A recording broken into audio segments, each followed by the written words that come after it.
سلامي سلامي لقوم كرام.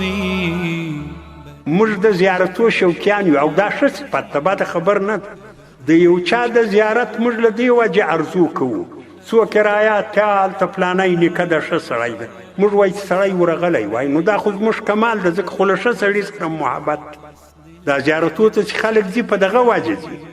سړی مشهور وي یا هغه وخت کې خلکو پیژندلی وي په نیکۍ سره، بیا نو چې مړ شي بیا خلک زیارت ته ورځي چې دا اوس هغه د ژوند ملاقات خو یې نه شی کولی. زه چې قبر ته نږدې ورشم هم ښه خبره ده. او دا زما او ستا په ملک کې د صحابهو زیارتونه شته، په کابل کې صحابه پټ دي، شهدای صالحین ایدره ده، زه خپله ورغلی یم، دې کې صحابه پټ دي. داسې اوس یو سړی له دغه ځایه روان شي چې یالا په ژوند خو مې صحابه نه ولیدو، په مرګ خو بیا یې سر ته ودرېد، نو دا به واقعي محبت وي. او که موږ هسې د محبت دعوه کوو، خو محبت هم یې نه، خالي دعوه یې. خلک کیسه کوي دا یوه لطیفه ده، پخوانۍ کیسه ده لیلا و مجنون. مجنون یو سړی و پر لیلا عاشق و، لیلا یوه ښځه، خدای خبر توره به وه، سپینه به وه، خړه به وه، تیاره به وه، مجنون پر عاشق و. مجنون به بیا څه ډول شی و، یو رقم به و، رقم شي. نو بس د مجنون ژوند ټول دغه و چې په لیلا پسې دور یې ولاړ شه، دور یې ولاړ شه، دور.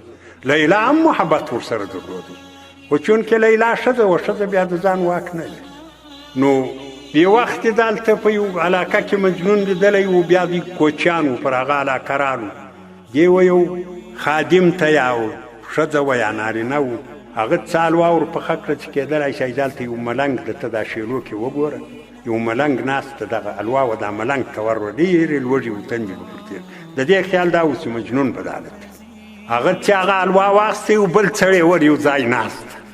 زیاتې وویل چې دا خو ما ته لیلا الوا راکړه ستا دپاره د ول کښېږده.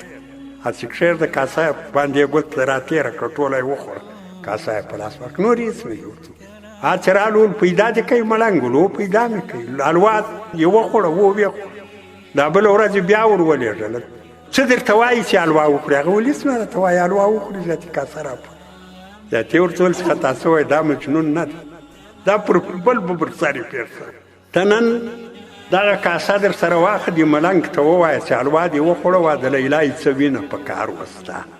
هغې چې الوا ورته راوړه، د چې الوا وخوړه، هغې بل ټوری ور نږدې کړه، ول د لیلا څه وینه په کار وه. ده ورته ویل چې زه د الوا مجنون یم، د لیلا مجنون هلته په بله شیله کې، موږ کار له الوا سره ده، له لیلا سره نه ده. نو یو خو داسې محبت وي چې دعوه یې د لیلا د محبت کړي وي، او وي د الوا مجنون، هغه خو نو بیا جلا مسله ده. واقعي حقیقي چې د صحابه سره محبت ته سړي راسي، نو دا به د ځان څونه خوش قسمتي بولي چې د یو صحابي د قبر سر ته ودرېږي.